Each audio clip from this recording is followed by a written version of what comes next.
বন্ধুরা, দেখুন আজকে হচ্ছে ব্রাউন রাইস রান্না করব।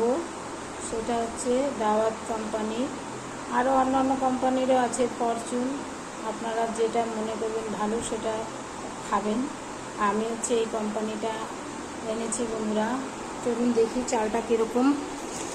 যারা হচ্ছে সুগারের পেশেন্ট বা যাদের খুব মোটা তারা কিন্তু এই রাইসগুলো খেতে পারে। এই বন্ধুরা চালটা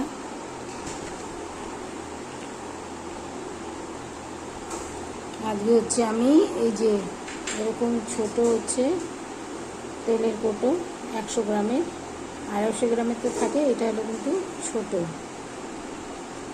100 গ্রামের। এটাতে এই যে 100 গ্রামের। দেখুন বন্ধুরা, ব্রাউন রাইসটা খারাপ না, ভালোই ঝরঝরা পুরো ভাতটা।